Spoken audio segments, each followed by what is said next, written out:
அடுத்து எடுத்துக்காட்டு 2.7 பாருங்கள், சரி பார்க்கன்னு சொல்லி 1 = 0.9 பார்னு சொல்லியிருக்காங்க.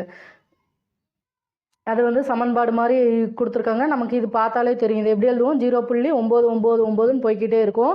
நம்ம சின்ன கிளாஸ்லேயே படிச்சிருக்கோம். புள்ளிக்கு அடுத்து 5, 5க்கு மேலே உள்ள பெரிய நம்பர் இருந்தோன்னா முன்னாடி ஒன்று போட்டுக்கலான்னு. இப்போ இதோட மதிப்பு என்ன மாறும்? 0.9 வந்து நம்ம 1ன்னு எழுதிக்கலாம். அடுத்து பாருங்கள், 3.699ன்னு போய்கிட்டே இருக்குது. இதை நம்ம எப்படி மாற்றலாம்? இந்த 6க்கு அடுத்து 9, இது வந்து 6ஐ விட 5, 5க்கு மேலே பெருசாக இருக்கிறனால இந்த 6ஓட 1 சேர்த்து 3.7ன்னு எழுதிக்கிடுவோம். அடுத்து பாருங்கள், பயிற்சி 2.2ல் முதல் சம் பாருங்கள். கீழ்காணும் விகிதமுறு எண்களை தசம எண்ணாக மாற்றி அது எவ்வகை தசம விரிவு என்பதையும் கூறுகன்னு சொல்லியிருக்காங்க. ஃபஸ்ட்டு வந்து 2/7ன்னு கொடுத்துருக்காங்க. இப்போது 2 உள்ளே போட்டு நீள்வகுத்தல் முறையில் 7 வந்து வெளியில் போடுவோம். 2 வந்து 7ஆல் வகுக்க முடியாது. அப்போ 0 சேர்க்கும்போது புள்ளி வைப்போம்.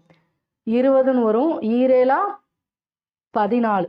அப்போ கழிச்சோம்னா 20லேருந்து 14 போச்சுன்னா 6. 6 வந்து 7ஆல் வகுக்க முடியாது. மேலே ஏற்கனவே புள்ளி வச்சதுனால நம்ம ஒரு 0 சேர்த்துக்கலாம். அடுத்து பாருங்கள், 56. இதை கழிச்சோம்னா 4ன்னு வரும். அடுத்து 7ஆல் போகாது. மேலே புள்ளி வச்சதுனால ஒரு 0 சேர்த்துக்கலாம். 7 35. இதை கழிச்சோம்னா 5, திரும்ப ஒரு 0 சேர்ப்போம். 7 49. இதை கழிச்சோம்னா 1, 0 சேர்ப்போம். 1 7, கழிச்சோம்னா 3ன்னு வரும்.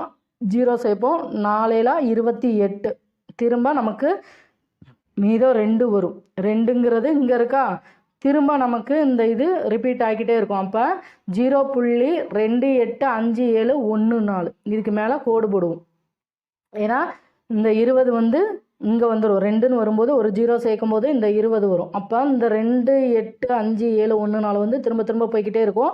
அதனால் ஆன்சர் எப்படி எழுதுவோம்? 0.285714ன்னு எழுதி இந்த 2லேருந்து இந்த 4 முடிய கோடு போடுவோம்.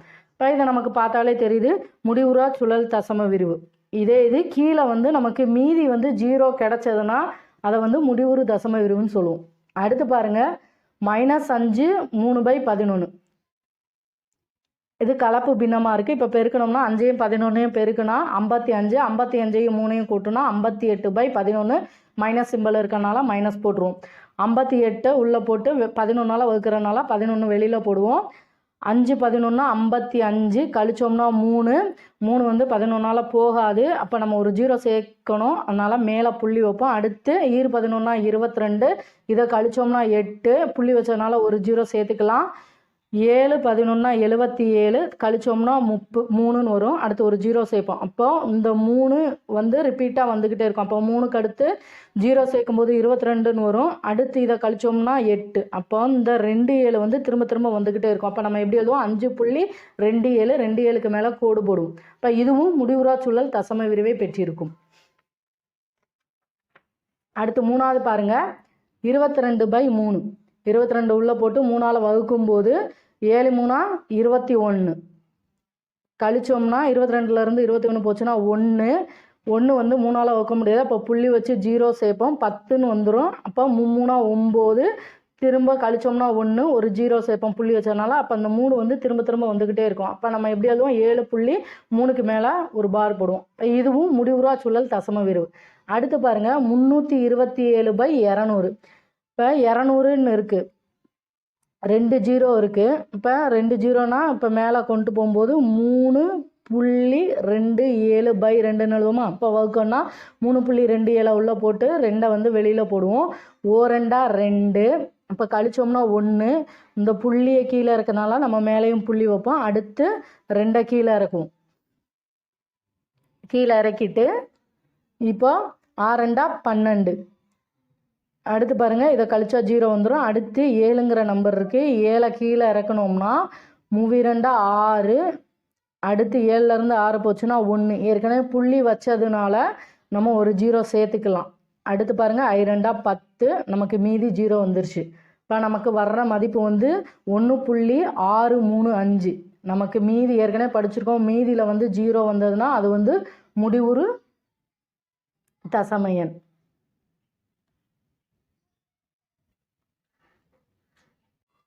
அடுத்த சம் பாருங்க, 1/13 தசம வடிவில் எழுதுக. அதன் தசம எண்ணின் கால முறைமையை காண்க. 1/13னா 1 உள்ளே போட்டு 13 வெளியில் போடுவோம். இப்போது ஒரு 0 சேர்ப்போம். ஏன்னா 1 வந்து 13ஆல் வகுக்க முடியாது. ஒரு 0 சேர்க்கும் போது மேலே புள்ளி வச்சுருவோம். 10ம் 13ஆல் போகாது. இப்போ திரும்ப 0 சேர்க்குறனால 0 சேர்க்குறோம். ஒரு 0 புள்ளி வச்சா ஒரு 0 வந்து சேர்த்துக்கலாம். அப்படியும் போகலை, இன்னொரு 0 சேர்க்கணும்னா மேலே 0 சேர்க்கணும். அடுத்து பாருங்கள், 7×13 91. இப்போ இதை கழிச்சோம்னா 9ன்னு வரும். 9 போகாத, அப்போ 0 சேர்ப்போம். 13×6 78. மேலே 6 போட்டுருவோம். 78 போட்டு கழிச்சோம்னா 90லேருந்து 78 போச்சுன்னா 12ன்னு வரும். அடுத்து 12 போகாது, ஒரு 0 சேர்ப்போம். 13×9 117. 9 மேலே போட்டுருவோம். 117 போட்டு கழிச்சோம்னா நமக்கு 3ன்னு கிடைக்கும். 3 போகாது, அப்போ 0 சேர்ப்போம். புள்ளி வச்சதுனால ஒரு 0 சேர்த்துக்கலாம். 13 26. இப்போ இதை கழிச்சோம்னா நமக்கு 4ன்னு வரும். திரும்ப ஒரு 0 சேர்த்துக்கிடுவோம். ஏன்னா 4 போகாது. 0 சேர்க்கும்போது நமக்கு 40ன்னு வரும். இப்போ 13×3 39. இப்போ கழிச்சோம்னா 1 கிடைக்கும். நல்லா பாருங்கள், கழிச்சோம்னா 1 கிடைக்கும். அடுத்து ஒரு 0 சேர்க்கும்போது நமக்கு 10 போகாது. திரும்ப ஒரு 0 சேர்க்கறதுனால மேலே ஒரு 0 சேர்க்கணும். அடுத்து பாருங்கள், இந்த 1 0 0, அதாவது இந்த 0லேருந்து திரும்பவும் நமக்கு 0 7 6 9 2 3ன்னு வந்துக்கிட்டே இருக்கும். இந்த 3ஓட முடியும். அடுத்து இந்த 0 பாருங்க, இந்த இது வந்துடும். அடுத்து 7 6 9 2 3ன்னு போய்கிட்டே இருக்கும். அப்போ நம்ம எப்படி எழுதுவோம்?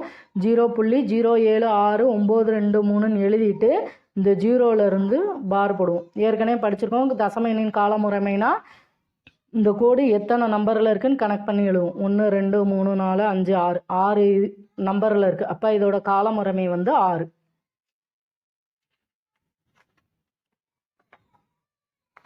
அடுத்து 3வது சம் பாருங்க. 1/11 தசம விரிவை பயன்படுத்தி 1/33 சுழல் தசம விரிவை காண்க. இதிலிருந்து 71/33 தசம விரிவை தருவிக்க. ஏற்கனவே இதே மாதிரி ஒன்று எடுத்துக்காட்டில் பார்த்துருக்கோம். 1/11 எழுதுவோமா? 11ஆல் வகுக்கணும். 1 உள்ள போட்டு வெளியில் 11 போடுவோம். இப்போ வகுக்க முடியாது. அப்போ புள்ளி வச்சோம்னா 0 சேர்ப்போம். 10ம் போகாது. அப்போ திரும்ப இங்கே 0 சேர்க்குறதுனால மேலே 0 சேர்ப்போம். 100ன்னு வந்துருச்சா? 9×11 99. அடுத்து பாருங்கள், கழிச்சோம்னா 1 வரும். அடுத்து ஒரு 0 சேர்ப்போம். இது போகாது. அப்போ இன்னொரு 0 சேர்க்கும்போது மேலே 0 சேர்க்கும்போது திரும்ப 9. 9×11 99. அப்போ நமக்கு என்ன வரும்? 0.09 09ன்னு வந்துக்கிட்டே இருக்கும். இந்த 09 வந்து திரும்ப திரும்ப போய்கிட்டே இருக்கும். அப்போ அதை எப்படி எழுதுவோம்? 0.09. 09க்கு மேலே ஒரு கோடு போடுவோம். அடுத்து பாருங்கள், 1/33. இந்த 1/11 கண்டுபிடிச்ச நம்பரை வச்சு போட சொல்லியிருக்காங்க. அப்போ 1/33 நம்ம எப்படி பிரிக்கலாம்? 1/3 × 1/11 பிரிக்கலாம். இப்போ பெருக்குனாலும் 1 1 3 11 பெருக்கினா 33. அப்போ நம்ம இந்த 1/33 1/3 × 1/11 பிரிச்சுக்கிடுவோம். இந்த 1/3 அப்படியே எழுதிட்டு இன்ட்டு 1/11க்கு பதிலாக இந்த 0.09 பார் எழுதுவோம். இந்த 0.9க்கு மேலே பார் இருந்ததுன்னா இந்த 0.9 வந்து ரிப்பீட்டாக போய்கிட்டே இருக்கும். அதனால 0.09 09 எழுதுகிறோம். இப்போ 3ஆல் அடிச்சோம்னா 1 3 3. மேலே புள்ளி இருக்குது, புள்ளி வச்சுட்டு 0 போட்டுருவோம். அடுத்து 3 9. அடுத்து இந்த 0 அப்படியே போட்டுருவோம். அடுத்து 3 9. இப்போ நமக்கு வந்து 1/33 மதிப்பு வந்து 0.03 பார்னு வரும். அடுத்து பாருங்கள், 71/33ன்னு இருக்குது. இந்த 71/33ல் 1/33க்குள்ள மதிப்பு போடணும். இப்போ ஏற்கனவே படிச்சிருக்கோம். 71/33. 71 33ஆல் வகுத்தோம்னா நமக்கு 2 5/33ங்கிற நம்பர் கிடைக்கும். இதை நம்ம பின்னத்தில் படிச்சிருப்போம். இதை ப்ளஸ் போட்டு எழுதலாம். 2 + 5/33. இந்த 5/33 நமக்கு 1/33 மதிப்பு கண்டுபிடிச்சிருக்கோம். இந்த 5/33 5 × 1/33ன்னு பிரித்து எழுதலாம். இந்த 2 அப்படியே போட்டுருவோம். ப்ளஸ் 5/33 5 × 1/33ன்னு பிரித்து எழுதிக்கலாம். ஏன்னா 5 1 பெருக்கினா 5, கீழே 1 இல்லாட்டி 1 இருக்கதா அர்த்தம். இப்போ 1ஐயும் 33ஐயும் பெருக்கினா 33. அதனால தான் இந்த ஸ்டெப்புக்கு பதிலாக 2 ப்ளஸ் ப்ராக்கெட்டுக்குள்ளே 5 × 1/33ன்னு போடுறோம். அடுத்து பாருங்கள், 2 + 5 × 1/33க்கு பதிலாக நம்ம 0.03 போடுவோம். இப்போ இந்த 0.03 வச்சு 5 பெருக்கணும்னா நமக்கு 1 5 1 5ன்னு போய்கிட்டே இருக்கும். அப்போ அதை எப்படி எழுதுவோம்? 2 + 0.15க்கு மேலே கோடு போடுவோம். இப்போ இதை ரெண்டையும் கூட்டினா 2.15 இந்த 15க்கு மேலே கோடு போடுவோம். அப்போ ஆன்சர் வந்து 2.15 பார். இந்த பார் வந்து 1க்கும் 5க்கும் வரும்.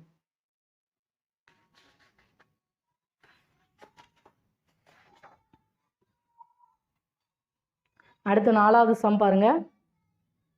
கீழ்காணும் தசம விரிவுகளை விகிதமுறு எண்ணாக எழுதுக. ஃபஸ்ட்டு இது பாருங்கள், 0.24 24லாம் கோடு இருக்குது. இப்போ இது கோடு இல்லாட்டி நம்ம டைரெக்டாக 24/100ன்னு எழுதிக்கலாம். இங்கே கோடு இருக்கிறதுனா நம்ம சமன்பாடாக மாற்றி எழுதணும். இப்போ இதை வந்து எக்ஸ்ன்னு வச்சுக்கிடுவோம். x = 0.24 பார் போட்டுருவோம். இது வந்து முதல் சமன்பாடு. புள்ளிக்கு அடுத்து பாருங்கள் 2 இதில் கோடு இருக்குது. அப்போ 100ஆல் பெருக்கணும். 100ஆல் பெருக்குனா 2 சைடும் பெருக்கணும். 100x = நம்ம 0.24 × 100னா 2400 2 ஸ்தானம் தள்ளி புள்ளிக்கும் போது 24ன்னு மாறும். 24 புள்ளி இந்த 24 பார். ஏன் இந்த 24 பார்னா நமக்கு ஒரு 24 தான் முன்னாடி வரும், திரும்ப அந்த 24 வந்து போய்கிட்டே இருக்கும். அதனால தான் 100x = 24.24 பார்னு போடுறோம். இது வந்து 2வது சமன்பாடு. இப்போது நமக்கு பாருங்கள், ஃபஸ்ட்டு சமன்பாடில் 0.24 பார்னு இருக்குது, 2வது சமன்பாடுலேயும் 0.24 பார் இருக்குது. இப்போ இதை கழிச்சோம்னா 2வதுலேருந்து 1வது கழிச்சோம்னா இந்த புள்ளிக்கு அடுத்து வந்து கேன்சல் ஆயிரும். இப்போ 100xலேருந்து எக்ஸை கழிச்சோம்னா 99x = 24.24 பார் மைனஸ் 0.24 பார்னா நமக்கு 24ன்னு கிடைக்கும். எக்ஸோட மதிப்பு தான் தேவை. எக்ஸை மட்டும் வச்சுட்டு பெருக்கல்ல இருக்க 99 ஈக்குவல்ட்டுக்கு அங்கிட்டு போகும்போது வகுத்தல்ல மாறும். அப்போ நமக்கு x = 24/99ன்னு கிடைக்கும். இதை 3ஆல் அடிக்கலாம். m3 24/33ன்னு வரும். அப்போ ஆன்சர் வந்து 8/33. ரெண்டாவது பாருங்கள், 2.327 பார். இந்த பார் வந்து 3 நம்பரில் இருக்குது. அப்போது நம்ம இதை ஃபஸ்ட்டு எக்ஸ்ன்னு வச்சுக்கிடுவோம். x = 2.327 பார் போடுவோம். இதை வந்து முதல் சமன்பாடு. 2வது சமன்பாடு கண்டுபிடிக்கணும்னா 3 ஸ்தானம் இருக்கா, புள்ளிக்கு அடுத்து 3 ஸ்தானம் இருக்குது. அப்போ 1000ஆல் பெருக்குவோம். அப்போ இங்கேயும் 1000ஆல் பெருக்கணும் எக்ஸையும். இப்போ 1000x = 1000ஆல் பெருக்கும்போது நமக்கு 2 இந்த 0.327 வந்து முன்னாடி வந்துடும். 2327.327 பார்னு வரும். அடுத்து பாருங்கள், 2வது சமன்பாட்டில் இருந்து முதல் சமன்பாடு கழிச்சிக்கலாம். ஏன்னா புள்ளிக்கு அடுத்து 327 பார் ரெண்டுலேயுமே இருக்குது. கழிச்சோம்னா 1000xலேருந்து எக்ஸை கழிச்சோம்னா 999x = 2327.327 மைனஸ் 2.327 பார்னு வரும்போது இது கேன்சல் ஆயிரும். இதிலேருந்து 2 கழிச்சோம்னா நமக்கு 2325ன்னு கிடைக்கும். அதாவது 999x = 2325ன்னு வரும். நமக்கு எக்ஸோட மதிப்பு தான் தேவை. எக்ஸை மட்டும் வச்சுட்டு பெருக்கல்ல இருக்க 999 ஈக்குவல்ட்டுக்கு அங்கிட்டு போகும்போது வகுத்தல்ல மாறும். அதை எப்படி எழுதுவோம்? x = 2325/999. இப்போ 3ஆல் அடித்தோம்னா 7 3 21 மிச்சம் 2 7 3 21 மிச்சம் 1 5 3 15 3ஆல் அடித்தோம்னா 3 3 3ன்னு வரும். அப்போ ஆன்சர் வந்து நமக்கு 775/333ன்னு கிடைக்கும். அடுத்த சம் பாருங்க, -5.132 மேலே பார் இல்லை. அப்போ நம்ம டேரெக்டாகவே போட்டுடலாம். எப்படியும் 3 ஸ்தானம் தள்ளி புள்ளி இருக்கிறதுனால -5132/3 ஸ்தானம் தள்ளி புள்ளி இருக்கிறதுனால 1000 போடுவோம்.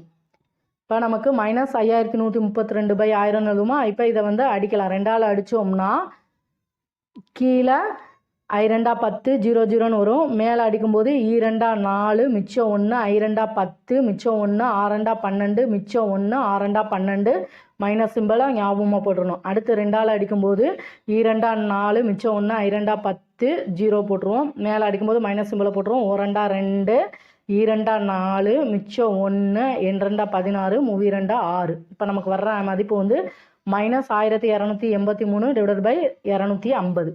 அடுத்து 4வது பாருங்கள், 3.17க்கு மேலே பார். நம்ம இதை வந்து ஃபஸ்ட்டு எக்ஸ்ன்னு எடுத்துக்கிடுவோம். x = 3.17க்கு மேலே பார் போட்டுருவோம். இது வந்து முதல் சமன்பாடு. அடுத்து பாருங்கள், 0.17க்கு மேலே தான் பார் இருக்குது. அப்போ அந்த 0.1 வந்து ஈக்குவல்ட்டுக்கு புள்ளிக்கு இடது சைடு கொண்டு போகணும். அப்போது நம்ம என்ன செய்வோம்? 10ஆல் பெருக்கணும். 2 சைடும் 10ஆல் பெருக்கும்போது 10x = 31.7 பார்னு வரும். இதை வந்து 2வது சமன்பாடுன்னு வச்சுக்குவோம். அடுத்து பாருங்கள் இதில், ஏன்னா இதிலேருந்து இதை கழிக்க முடியாது. ஏன்னா இங்கே வந்து 0.7 பார்னு இருக்குது, இங்கே வந்து 0.17 பார்னு இருக்குது. அதனால் திரும்பவும் இதை வந்து 10ஆல் பெருக்கணும். ஏன்னா ஒரு ஸ்தானம் தானே இருக்குது, 7 பார்னு இருக்கிறதுனால 10ஆல் 2 சைடும் பெருக்கும்போது நமக்கு 100x = 317.7 பார்னு வரும். இது வந்து 3வது சமன்பாடு. இப்போ நம்ம என்ன செய்யணும்னா 3வது சமன்பாட்டில் இருந்து தான் 2வது சமன்பாடு கழிக்கணும். ஏன்னா 3வது சமன்பாடுலையும் புள்ளிக்கு அடுத்து 7 பார் இருக்குது, 2வது சமன்பாடுலையும் புள்ளிக்கு அடுத்து 7 பார் இருக்குது. ஆனால் முதல் சமன்பாடில் 0.17 பார்னு இருக்குது. அதனால தான் நம்ம 3வது சமன்பாட்டிலேருந்து 2வது சமன்பாடை கழிக்கிறோம். இப்போ 100xலேருந்து 10x கழிச்சா 90x = 317.7 பார் மைனஸ் 31.7 பார். இதுவும் கேன்சல் ஆயிரும். 6 31லேருந்து 3 போச்சுன்னா 28. அப்போ 286ன்னு கிடைக்கும். 90x = 286. எக்ஸோட மதிப்பு தான் தேவை. எக்ஸை மட்டும் வச்சுட்டு பெருக்கல்ல இருக்க 90 ஈக்குவல்ட்டுக்கு அங்கிட்டு போகும்போது வகுத்தெல்லாம் மாறும். இப்போ நமக்கு 286/90ன்னு வரும். இதை வந்து 2ஆல் அடிக்கலாம். 4 2 8, மிச்சம் 1 I 2 10, மேலே அடித்தோம்னா 1 2 2, 4 2 8, 3 2 6.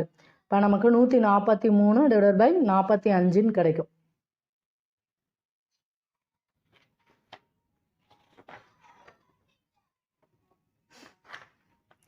அடுத்து 5வது சம் பாருங்க. 17.215க்கு மேலே பார். இப்போ இதை ஃபஸ்ட்டு நம்ம எக்ஸ்ன்னு எடுத்துக்கிடுவோம். x = 17.215க்கு மேலே பார். இது வந்து முதல் சமன்பாடு. அடுத்து பாருங்கள், இந்த 2ஐ வந்து புள்ளிக்கு இந்த சைடு கொண்டு போகும்போது ஒரு நம்பர் இருக்கிறதுனால 10ஆல் 2 சைடும் பெருக்குவோம். 10x = இந்த 2 இங்கிட்டு போகும்போது 10ஆல் பெருக்கும்போது புள்ளிக்கு இங்கிட்டு வரும்போது 172.15 பார்னு வரும். இது வந்து 2வது சமன்பாடு. இப்போது நம்ம இதிலேருந்து இதை கழிக்க முடியாது. ஏன்னா இங்கே வந்து 0.215க்கு மேலே பார் இருக்குது, இங்கே வந்து 0.15 பார் இருக்குது. இந்த புள்ளிக்கு அடுத்து ரெண்டுமே 1 போல் இருக்கணும். அப்போது அடுத்து பாருங்கள், இந்த 15 வந்து புள்ளிக்கு இங்கிட்டு கொண்டு போகிறதுனால 100ஆல் பெருக்கணும் 2 சைடும். 10ஐயும் 100ஐயும் பெருக்கினா நமக்கு 1000xன்னு வரும். ஈக்குவல்ட்டு இதை 100ஆல் பெருக்கும்போது இந்த 15 இந்த சைடு வரும்போது நமக்கு 17,215.15 பார்னு வரும். இதை வந்து 3வது சமன்பாடுன்னு வச்சுக்கிடுவோம். இப்போது நம்ம 3வது சமன்பாடில் இருந்து 2வது சமன்பாடை கழிச்சிக்கலாம். கழிச்சோம்னா நமக்கு 1000xலேருந்து 10xை கழிச்சோம்னா 990x = 17,215.15 பார் மைனஸ் 172.15 பார். இந்த 15 பார் கேன்சல் ஆயிரும். 5லேருந்து 2 போச்சுன்னா 3. இப்போ 1 போகாது, இங்கே கடன் வாங்கினா 1 11ன்னு வரும். 11லேருந்து 7 போச்சுன்னா 4, 1 கழிச்சோம்னா 0, அடுத்து 17. அப்போ நமக்கு 17,043ன்னு வரும். 990x = 17,043. எக்ஸோட மதிப்பு தான் தேவை. எக்ஸை மட்டும் வச்சுட்டு பெருக்கல்ல இருக்க 990 ஈக்குவல்ட்டுக்கு அங்கிட்டு வரும்போது வகுத்தெல்லாம் மாறும். அதனால தான் அடுத்து x = 17,043/990ன்னு போட்டிருக்கோம். இப்போ நம்ம 3ஆல் அடிக்கலாம். 3ஆல் அடித்தோம்னா 3 9 0, மேலே 5 15, மிச்சம் 2, 6 18, மிச்சம் 2, 3 24, அடுத்து 1 3. நமக்கு வர்ற மதிப்பு வந்து 5681/330ன்னு கிடைக்கும். அடுத்து 6வது சம் பாருங்கள். -21.213 மேலே பார். இதை வந்து ஃபஸ்ட்டு எக்ஸ்ன்னு எடுத்துக்கிடுவோம். x = -21.213 மேலே பார். இப்போது புள்ளிக்கு அங்கிட்டு பாருங்கள், இந்த பாரை வந்து அடுத்து கணக்கு பண்ணுவோம். புள்ளிக்கு அங்கிட்டு 3 நம்பர் இருக்குது. இதை முன்னாடி கொண்டு போகணும்னா நம்ம 1000ஆல் பெருக்கணும். அப்போ 2 சைடும் 1000ஆல் பெருக்கணும்னா 1000x = மைனஸ் இந்த 213 முன்னாடி போகும்போது நமக்கு -21,213.7 பார்னு வரும். இது வந்து 2வது சமன்பாடு. அடுத்து பாருங்கள், இந்த 0.7 பார் ஒரு ஸ்தானம் தள்ளி அந்த 7க்கு மேலே பார் இருக்குது. அப்போ 2 சைடும் 10ஆல் பெருக்கும். 10ஆல் பெருக்கணும்னா 10,000x = இது வந்து நமக்கு 2,12,137.7 பார்னு வரும். இது வந்து 3வது சமன்பாடு. அடுத்து நல்லா கவனிங்க, 3வது சமன்பாட்டிலேருந்து 2வது சமன்பாடை கழிக்கணும். இப்போ 10,000லேருந்து 1000 கழிச்சோம்னா 9,000xன்னு கிடைக்கும். ஈக்குவல்ட்டு மைனஸ் 2,12,137.7 பார் மைனஸ் ஏன்னா கழிக்கிறோம், மைனஸ் இந்த மைனஸ் ஏன்னா ரெண்டாவது சமன்பாடை கழிக்கிறோம், ஏற்கனவே ஒரு மைனஸ் இருக்குது, மைனஸ் 21,213.7 பார்னு போடுவோம். இந்த மைனஸும் மைனஸும் நமக்கு ப்ளஸ் ஆகும்போது மைனஸ் 2,12,137.7 பார், கீழே ப்ளஸ் சிம்பல் 21,213.7 பார். ஒன்று மைனஸு ஒன்று ப்ளஸில் இருந்தால் நம்ம கழிப்போம். கழிக்கும்போது நமக்கு ஆன்சர் வந்து இந்த மைனஸ் 7 இந்த 0.7 பாரும் 0.7 பாரும் கேன்சல் ஆயிரும்.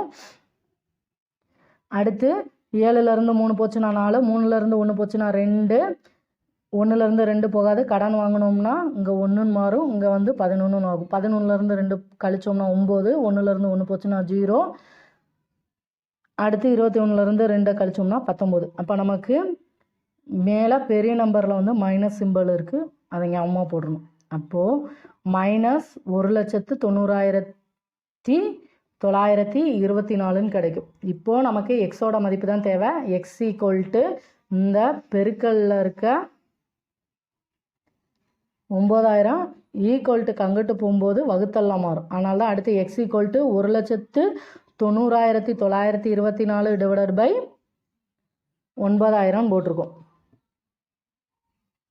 இப்போ இதெல்லாம் அடித்து போட்டோம்னா நமக்கு கடைசியாக கிடைக்கிற மதிப்பு வந்து x equal to minus 47,731 by 2,250 கிடைக்கும்.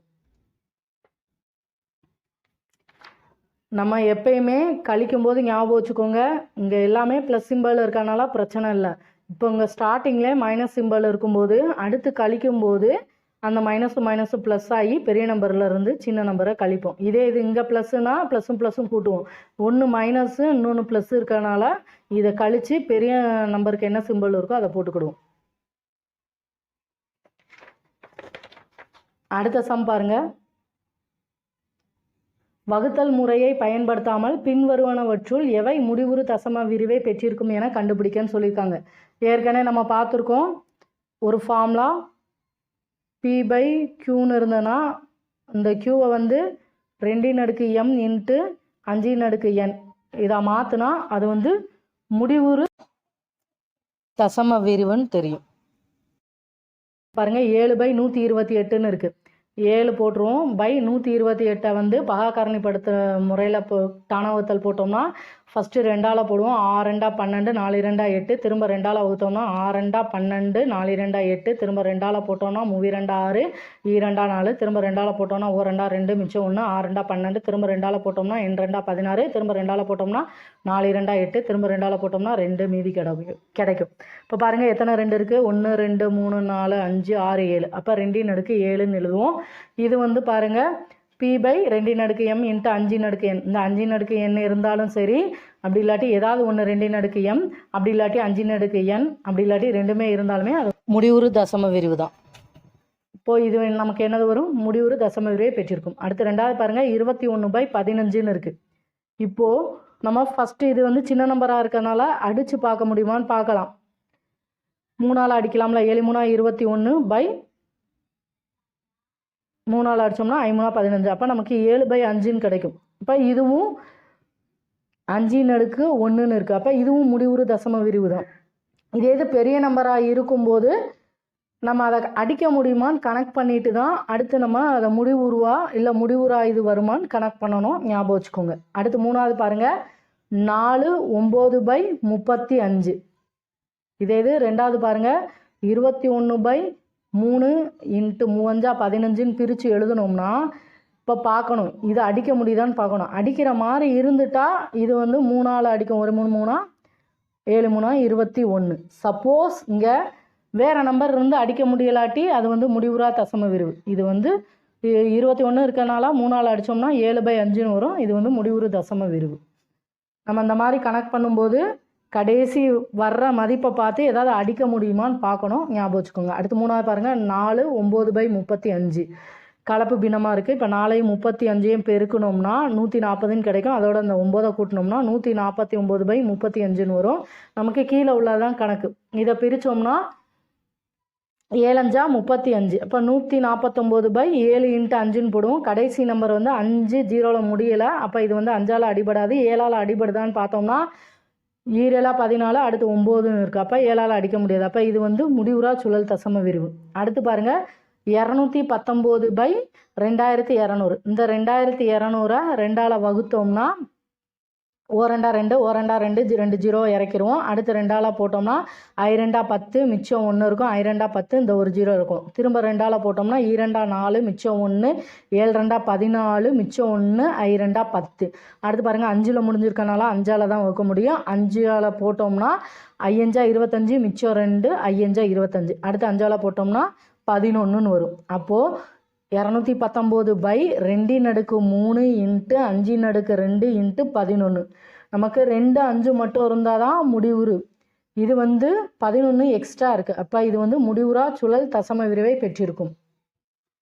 சம் வந்து எல்லாமே கொஞ்சம் லைட்டாக ஸ்டார்டிங்கில் பார்த்தா குழப்புற மாதிரி தான் இருக்கும். ஒரு தடவைக்கு 2 3 தடவை நீங்கள் செஞ்சு பார்த்தீங்கன்னா ஈஸியாக மாறிடும். அதனால் எடுத்ததுமே நீங்கள் கொஸ்டின் பேப்பரை பார்த்து பழகாதீங்க. பேசிக்கெல்லாம் பார்த்துட்டு அதுக்கப்புறம் கொஸ்டின் பேப்பர் சம்மை வந்து எப்படி சால்வ் பண்ணணும்னு பாருங்கள். எடுத்ததுமே கொஸ்டின் பேப்பர் டிஎன்பிஎஸ்சிக்கு படிக்கிறவங்க ஸ்டார்டிங்லேயே கொஸ்டின் பேப்பரெல்லாம் பார்த்து அந்த சம்மை போடணும்னா பேசிக் தெரியாமல் அதை பார்த்து வேஸ்ட்டு தான். அதனால் எண்களும் இயற்கணிதமும் முடிச்சுட்டு புக்குக்கு பின்னாடி உள்ள சம்மெல்லாம் போட்டு பார்த்துட்டு அதுக்கப்புறம் கொஸ்டின் பேப்பரில் உள்ளதை பாருங்கள். கொஞ்சம் ஈஸியாக இருக்கும்.